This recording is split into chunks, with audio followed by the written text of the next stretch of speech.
For 13 cycles she had chased the saboteur. The mangled memento of the innocent kept close, reminding her of the vow she swore. Why the attacker chose to drop from the drift here was the question. The bale fire threaded across space just out of drop, hanging like a fractal wound in front of her. The sing-song beeping of the sensors triggered muscle memory response as a derelict bulk hauler came into focus, its hull threaded like a needle by the bale fire. Maneuvering in space always amused her. It was a game to twist her ship in all 6 directions in ways that made settlers' eyes water and engineers cringe. This approach was going to be a challenge, however. Gliding in on thrusters, the silence of the ship was palpable. She hoped powering down unneeded systems would protect her ship from the balefire. Her eyes scanned the detailed sensor reading of the approach. Attached to the rear emergency hatch was her ship's target. Visual examination gave the truth. The ship was part of the derelict now. Razor-tentacled chaos spawn were already devouring the saboteur's ship. The only sign of life remaining, a powered emergency beacon wanting rescue or capture.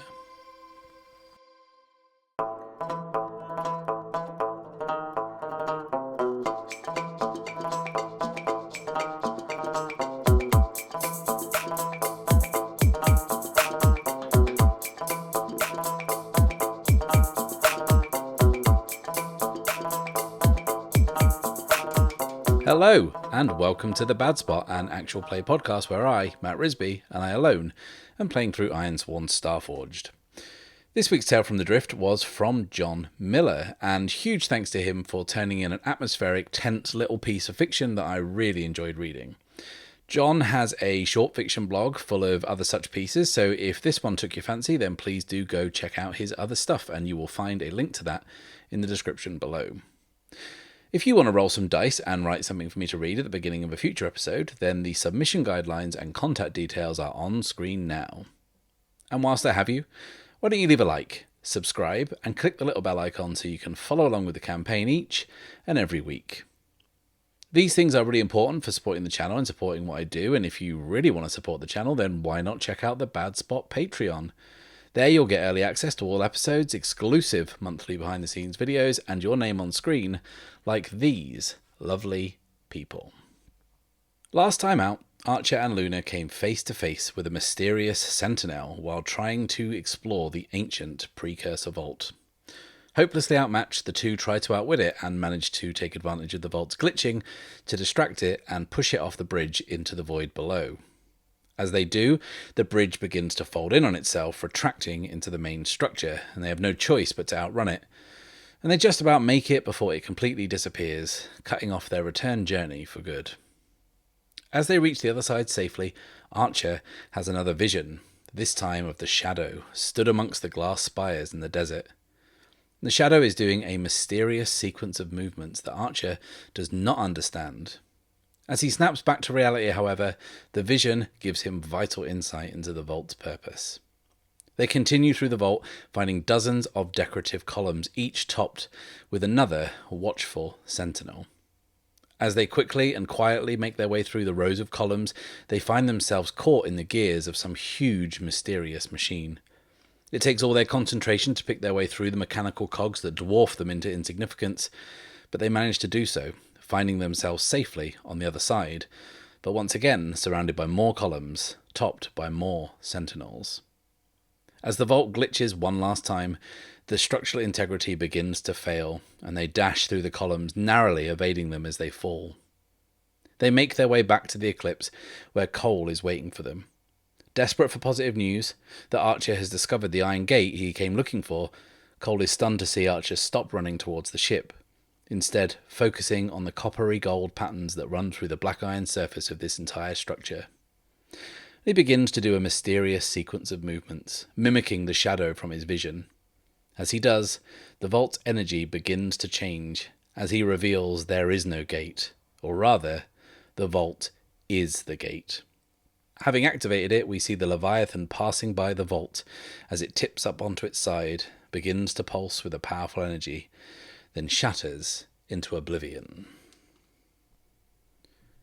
So that was a cool way to end things last week, wasn't it? So what's happening now? Well, we'll get to that. But first, Professor Darwin had been different these last few days. Or at least to Archer she had been. She was usually so driven, so passionate, and that energy was infectious. It was nearly impossible not to get caught up in it. But since their stay in the terminus, she'd been different. She'd been withdrawn, sullen, introspective. She'd spent hours poring over navigational data in the research bay, and Archer could have sworn he heard her talking to someone in hushed tones over the comms as he tried to sleep last night. He had no real reason to distrust her, but something was definitely wrong. This morning, this had manifested itself in Archer watching her absent-mindedly stir sweetener into her coffee, eyes glazed over, for around 15 minutes. When she finally snaps out of it, she takes one sip and makes a face as she pushes her cup across the table towards him. And he says, "Too cold?" She says, "Too sweet." And Archer pauses before he says, "So what's the plan?" Professor Darwin says, "We wait. That's the plan. Those are our orders." "Since when have you been so concerned with following orders?" she says. "We're too close now for any mistakes." And Archer, kind of getting a little frustrated, says, "I get that, but I'm also very bored." "We're very bored." Professor Darwin exhales a sigh and says, "Well, I'm sorry this assignment hasn't delivered the swashbuckling adventure you so desperately crave." And Archer can see in her face that she doesn't mean that she too craves adventure, discovery, exploration, and those words ring hollow. And Archer says, "And this assignment, any chance I might learn what it is?" Professor Darwin says, "In good time." And Archer nods petulantly and stands up to leave. And says, "Well, I'm going down to the hold. I'm going to rewire that modulator in the ramp control panel." Professor Darwin says, "Does that need doing?" And Archer says, "Who knows? But it's better than just sitting here, isn't it?" And he stomps out of the cockpit, leaving Professor Darwin alone. She knew Archer could sense something was up, and she wondered just how long she could protect him from the truth.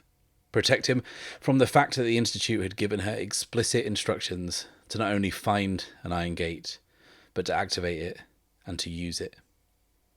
Ordinarily, she would refuse to do this, but last night the Institute had alluded to something that she had not expected.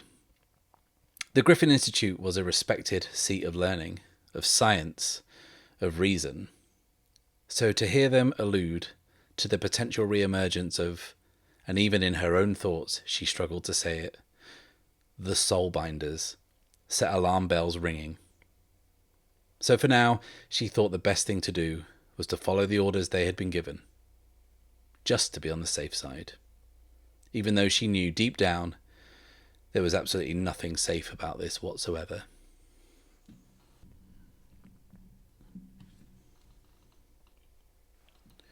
So, how do we resolve what happened at the end of the last episode?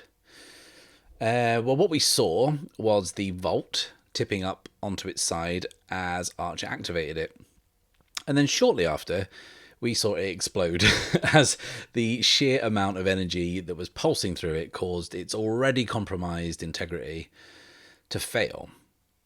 So did we all die? Now, it would be a suitably Barlow way to go, but spoiler alert, no, we did not die. But what did happen is I think that all that nonsense in-game triggered a move, and that move is most likely Face Danger. Face Danger says, when you attempt something risky or react to an imminent threat, envision your action and roll. And I actually think this whole move has been triggered by Archer activating the gate, and he did so by repeating what he had seen in his vision. and he was trying to interact with an ancient technology that he didn't understand, using a theory that came to him watching a magic child dancing in a dream. And I appreciate that when you say that out loud, it doesn't sound a good deal like he's using any kind of expertise.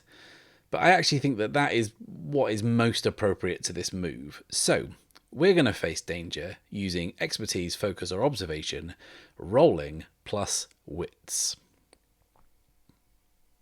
A weak hit, and that pesky 10 means our momentum is of no use, which is a pain. So, on a weak hit, you succeed, but not without a cost to make a suffer move. Okay, so let's envision this. The last thing they all remember is seeing Archer kind of hustling, kind of bundling into the cockpit. And the atmosphere all around is crackling with energy. The pulsing energy is kind of creating a kind of a cacophony of noise and light. The deafening drone and the lights from the vault means everything is glowing orange. It's kind of flooding the Eclipse, and it's kind of near enough blinding. And as Archer tries to steady himself as he enters, he opens his mouth to issue a command.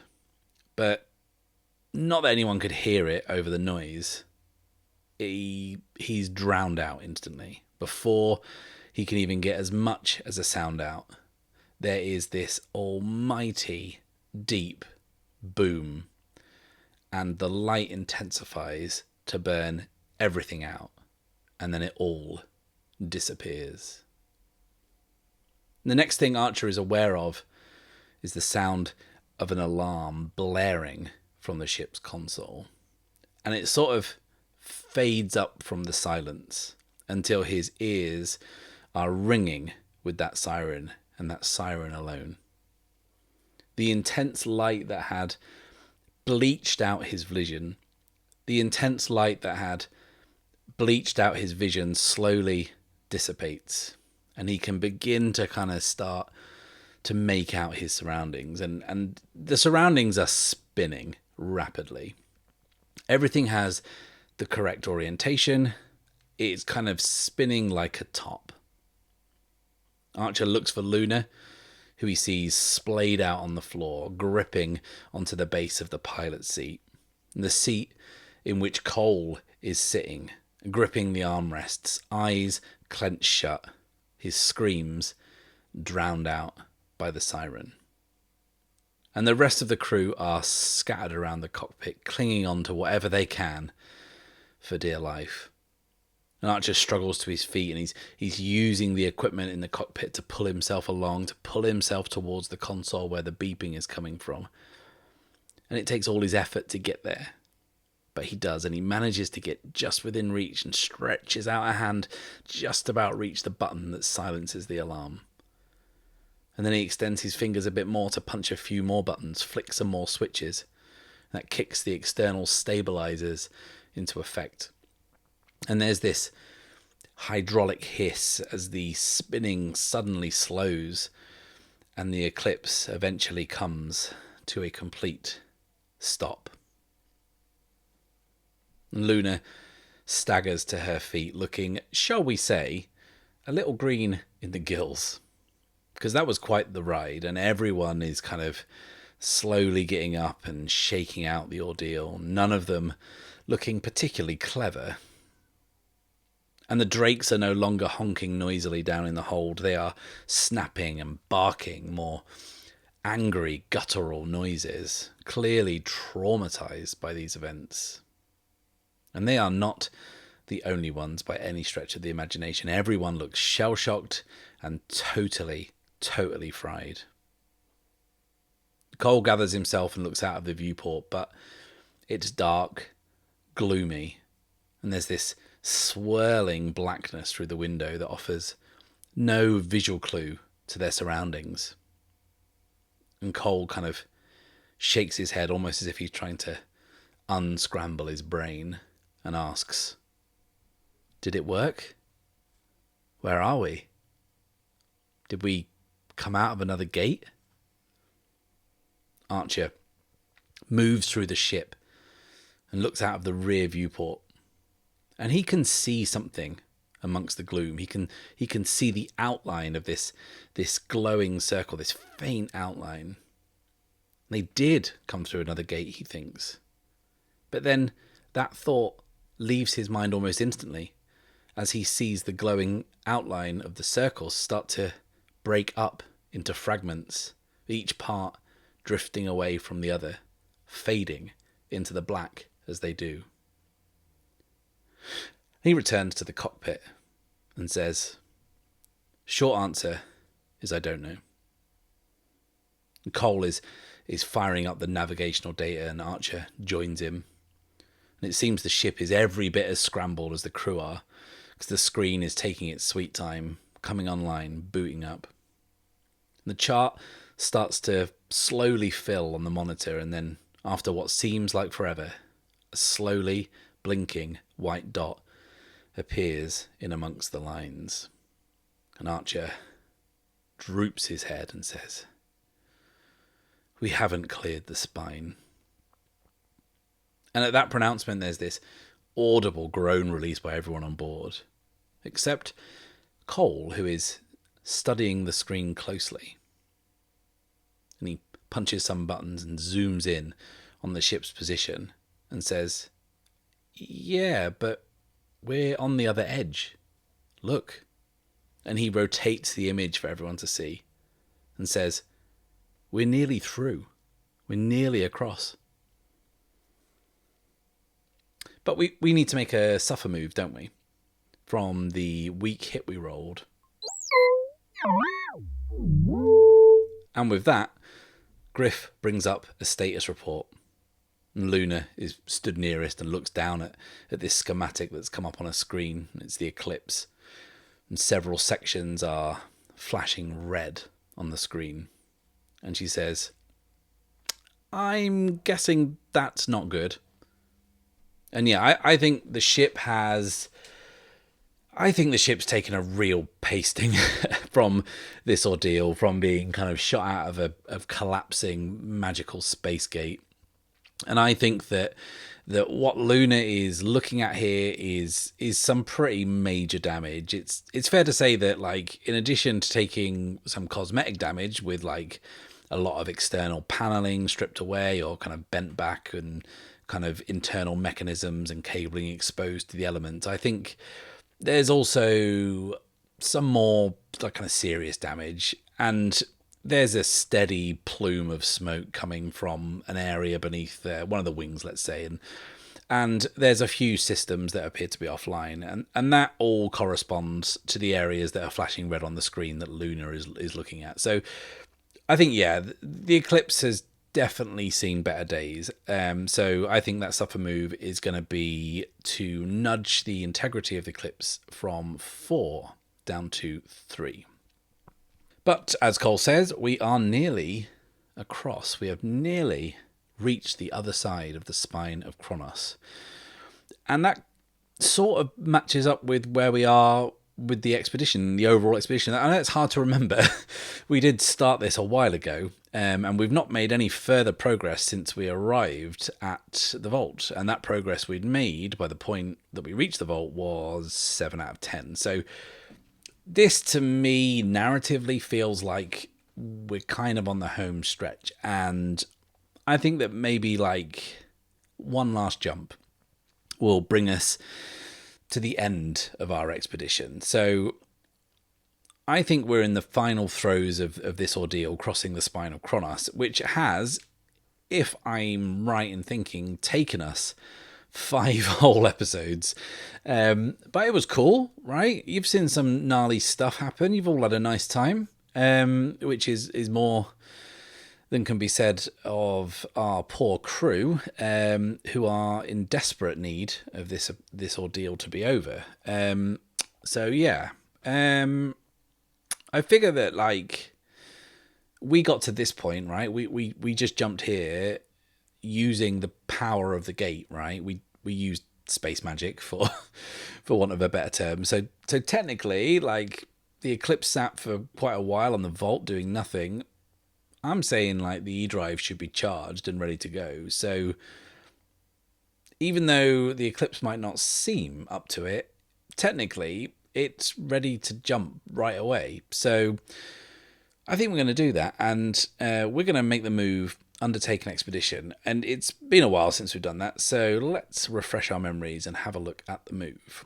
Undertake an expedition says, when you trailblaze a route through perilous space, journey over hazardous terrain, or survey a mysterious site, give the expedition name and rank. Then for each segment of the expedition, envision your approach and roll. So I think at this point, like, we don't want to take any chances, and we sort of know where we are and where we're going, and like no one is up for taking a risk at all. So what we're going to do is we're going to make this last jump, and we are going to be staying vigilant and cautious. So like any kind of emergency sensors that are still functioning are going to be on, alerting us to any threats that are going on, and, you know, keeping us as aware of our surroundings as we possibly can be whilst we make this jump. So we are going to be undertaking an expedition, rolling plus wits. Yeah, it's another week here again with the 10s. I've got all this momentum and we can't use it if I keep tossing 10s. So yeah, a weak hit. So on the move it says, on a strong hit, you reach a waypoint, envision the location and mark your progress per the rank of the expedition, and on a weak hit as above, but this progress costs you, and we can choose one. We can suffer costs en route, make a suffer move -2, or 2 separate suffer moves, or we can face a complication, and I don't want to do that. So first of all, let's mark progress. This is, what's the rank again? Formidable. So this is formidable, so we can tick this up to 8. Just 1 box of progress for all this. So we're up to 8 progress on crossing the spine of Chronos. But this progress costs us. So we can either take 1 suffer move at -2 or 2 separate suffer moves, each at -1. So we need to do that whilst also envisioning our waypoint. And you know what? What I actually think we need to do here is actually end the expedition. So it's going to seem kind of backwards and possibly counterintuitive, but what I'm going to do is I'm going to make that progress move first. Then I'm going to ask the Oracle for a little bit of assistance narratively, and then I'm going to resolve the weak hit from the last move, and then all the other mechanical stuff in one go. So let's have a look at the move, finish an expedition. It's a progress move and says, when your expedition comes to an end, roll the challenge dice and compare to your progress. So let's do that now. And we're at 8 progress. And you may have noticed I've been rolling a few 10s today. Hopefully I've got them out of my system. But I am feeling pretty nervous about this because the stakes are pretty high, I feel. But we're going to do it. Anyway, let's do this. Let's roll to finish the expedition against our progress of 8. A strong hit. Excellent. On a strong hit, you reach your destination or complete your survey. Mark a reward on your Discovery's legacy track per expedition's rank. So, we reach our destination and can now mark a reward on our Discovery's track, which we haven't had out for a while. Let's blow the dust off this, shall we, and take a look. So, because it's formidable, I think we get to fill in a whole box. That's right, isn't it? Yeah, a whole box. And in addition, because we have our Explorer asset, it says that when we finish an expedition on a hit, we can mark 1 extra tick. So that's pretty good, right? Does that mean we get XP? Does it? It does. Oh, it's been so long that I've forgotten how that works. So we have 3 XP to spend, and we are just 1 tick away from 2 more. So that is pretty cool. But before we get into any of that, we also need to envision our waypoint and make that suffer move. And I think what I'm going to do is I'm going to roll up a peril on the Oracle. And whilst we won't be encountering that, we can maybe use it narratively as a jumping off point to figure out what the suffer move or moves can be. So let's ask the Oracle. 4 is automated defenses or mines protect this area. Okay, I think that makes up my mind about what the suffer moves are. So let's envision this final jump and the expedition's end. So Archer gives the nod to Cole for him to fire up the E-Drive, which is fully charged and ready to go. There's still 0 visibility out front, so manoeuvring around this area would be incredibly perilous. And they figure the best course of action is to plug in the info, jump, and hope for the best. And that is very much what they're doing here. So with the E-Drive hot, Cole nervously reaches for the handle on the drive that will launch the ship into the drift. And as he pushes it down, the gloom is briefly illuminated by the reds and oranges of the drift. But even still, they can't see more than a few meters ahead of themselves. This, like so many of the jumps they've made, is very much a leap of faith. And the ship shudders. And it just does not sound healthy at all. There are like loose panels rattling and the engine seems completely choked by all the dust. And the chassis groans as it prepares to launch. And then we kind of change viewpoints. And from outside, in this final stretch of the spine, unseen by Archer, by Cole, by Luna, by everyone, but seen by us as an audience, we see the dust start to thin in the distance, and in amongst the floating wreckage and debris that's swirling around, we can see mines. Lots and lots and lots of mines. All crude in design, floating, rusted metal spheres with ugly, jagged spikes jutting off in all directions, no doubt left by enterprising pirates trying to reinforce their defenses. And they would have known a safe path through these mines, and they'd maybe lead their pursuers through this perilous stretch, then pick over the wreckage of the detonated ships. But Archer and the crew of the Eclipse have no idea what is beyond their field of vision, and they lurch forward and jump into the drift, leaving a trail of purple and orange light through the dust. And that trail just so happens to nudge one of these spines. And there's a split second before this great metal thing belches flame and shrapnel into space, setting off the next mine, then the next mine, and the next mine, and then the whole damn minefield. On the Eclipse, sirens blare as the ship is rocked by this enormous blast. And the lights go out and the red emergency lighting comes on. And Archer moves over to the console and studies the schematic, and the whole ship is just flashing red. And they have taken some major damage, and he kind of takes a deep gulp as he realizes that they genuinely might not make it out of this. Because if they don't drop out of the drift soon, the ship's hull will not hold. Whatever hit them caused real, lasting damage, and the ship will not be able to cope with the stress of traveling through the drift at this speed for a prolonged period. And he's watching the console kind of helplessly as more and more alarms start to light up on the board and more areas of the ship turn red on the schematic. All the while, he is counting down the seconds left of the jump. It wasn't a long one, and it has to be over soon. He hurries over to Cole at the console, and they are nearly there.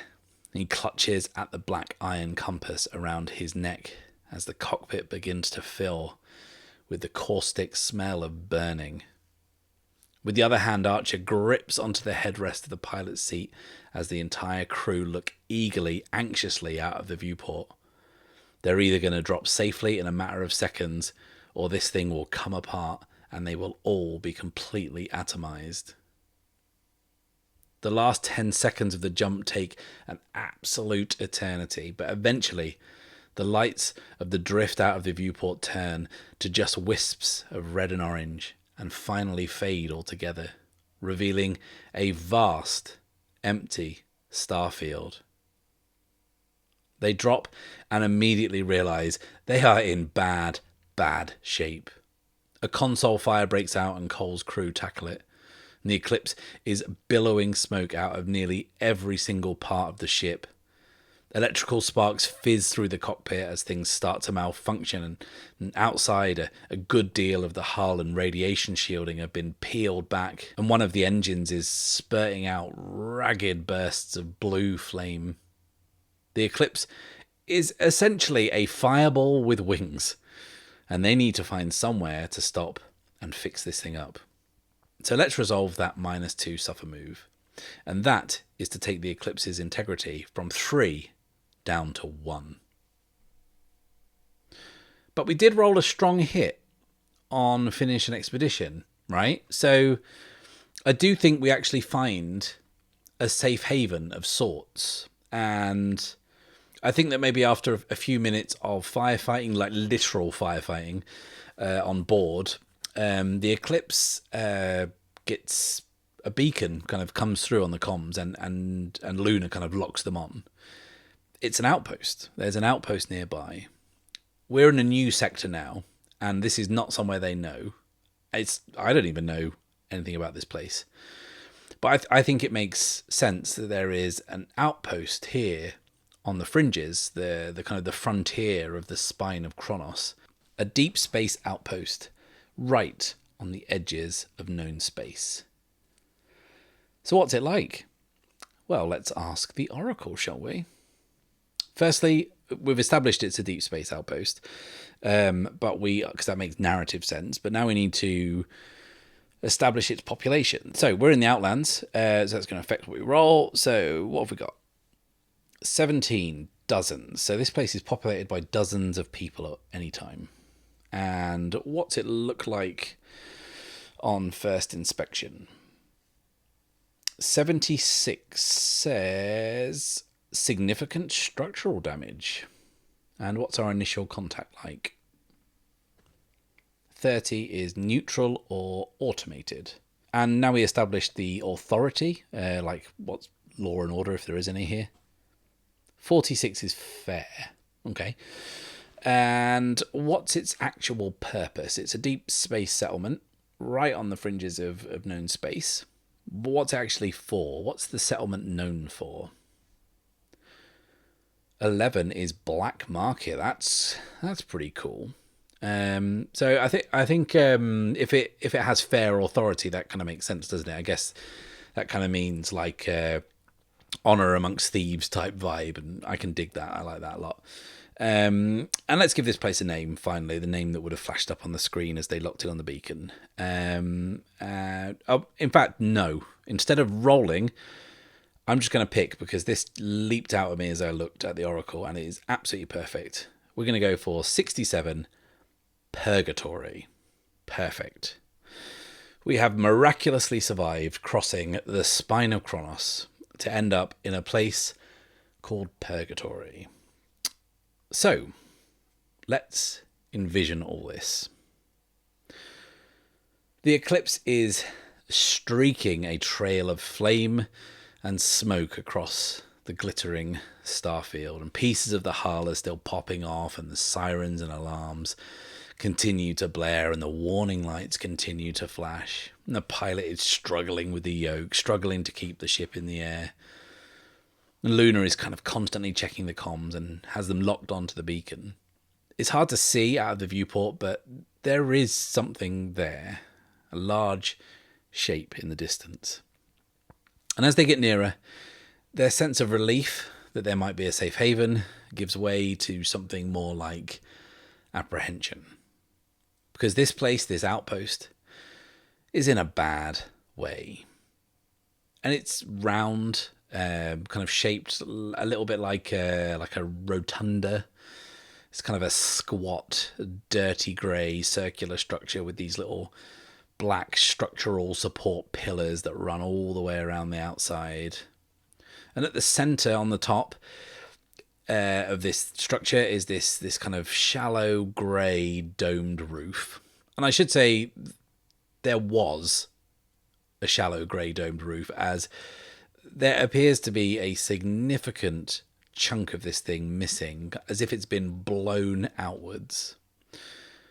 And it's at this point that the crew of the Eclipse start to think that this place might actually not be operational. It might be like a total wreck. It might be a derelict.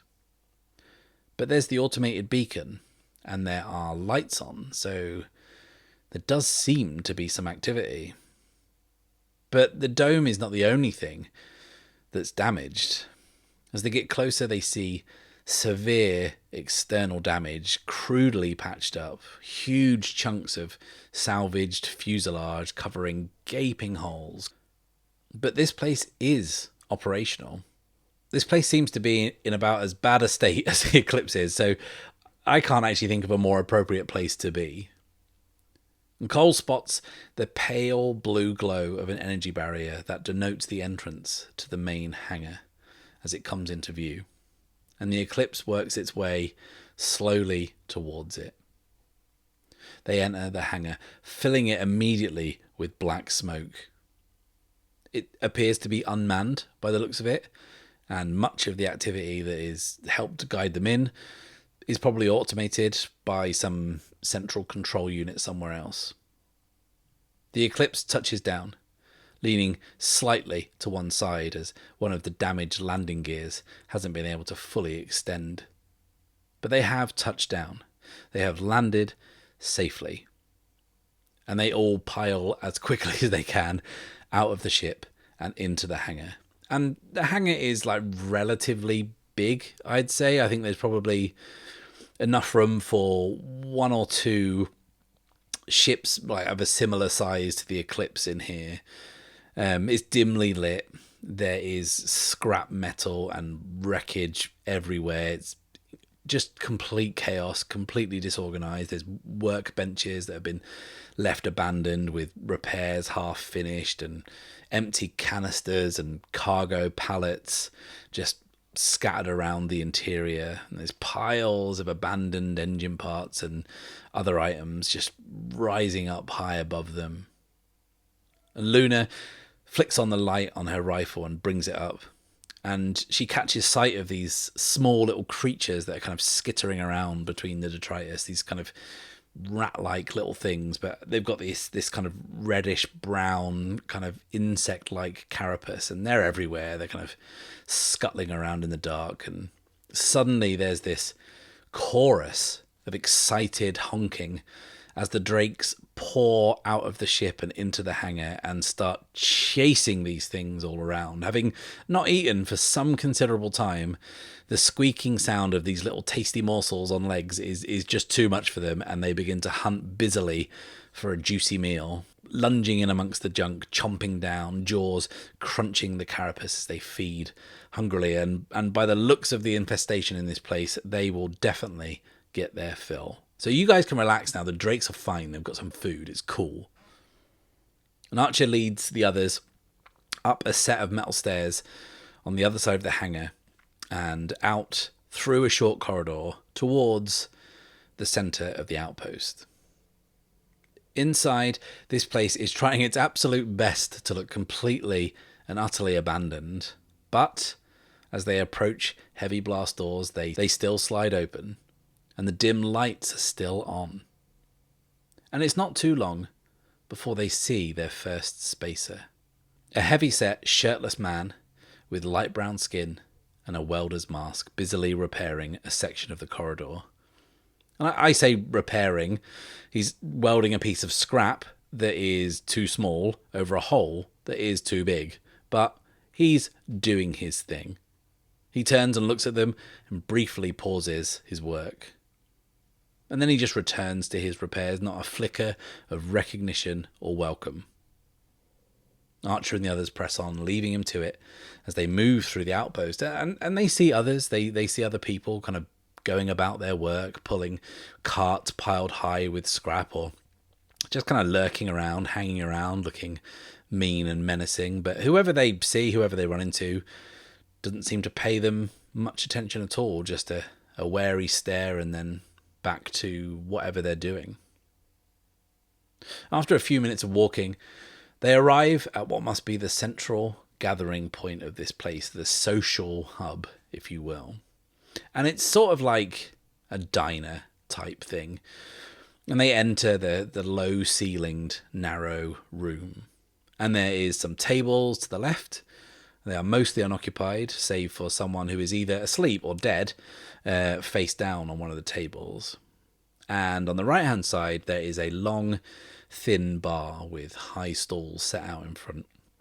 And it is like all grubby and dirty, about the level of grease and grime that you would come to expect in like a car garage, not somewhere you'd eat. But that said, this is by far the cleanest area they have seen of this place, and ultimately, beggars can't be choosers. Behind the bar stands what must be the proprietor. Is a thin, elderly gentleman with skin so pale and a bushy beard so white, he looks incongruously pristine amongst the dingy surroundings. Archer, Luna, Cole, and his crew sit themselves at the bar, exhausted, utterly drained by the experiences of the last few days. The proprietor silently moves between them and pours a syrupy liquid from a metal flask into small tin beakers in front of each of them. Without question, they all knock them back. Whatever it is, burns and is incredibly unpleasant, but is also exactly what they need right now. Archer hasn't touched his. Instead, he points to the pot of coffee that you can smell on the burner behind the bar. The proprietor pours him some, and he drinks. It's too cold and it's too sweet, but it'll do. And they all sit in exhausted silence, gazing into the middle distance. They have no idea what their next move is, but for now, in this moment, it does not matter. Right now, they have nothing trying to kill them, and for that, they are eternally grateful. The silence is eventually broken by someone else who is sat at the end of the bar, a few stalls down from where Archer sits. He turns to look at her. She's older. Her hard face and the streaks of grey in her jet black hair give her a wizened look. She has olive skin and pale bluey green eyes. She's wearing a heavy padded vest, showing off her lean, muscular arms. And those arms are filled with tattoos. Tattoos of constellations, taking up almost every inch of the skin on her arms and hands. She is a grub, and a seasoned one at that. She says, "You on that piece of junk just limped in?" And Archer nods. "Looks like you had a tough jump." And Archer says, "Something like that." "Where'd you roll in from? You came from the direction of the spine."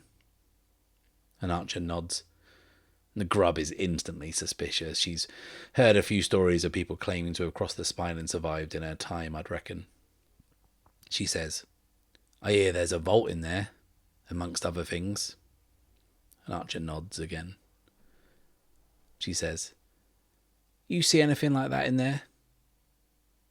And the others turn to watch Archer as he pushes his coffee away, picks up the little beaker of the syrupy liquor. He knocks it back in one, then wipes the burning sensation from his lips with the back of his hand and says, "No, can't say that we did." Thank you a million times. Thank you for watching. Please like this video, subscribe if you've not done so already, and click the little bell icon so you can be notified as soon as the next video drops. And please do check out the Bad Spot Patreon, where you can find all kinds of cool perks and really support the work I'm doing. I'll be back next week, but until then, it's farewell and safe passage.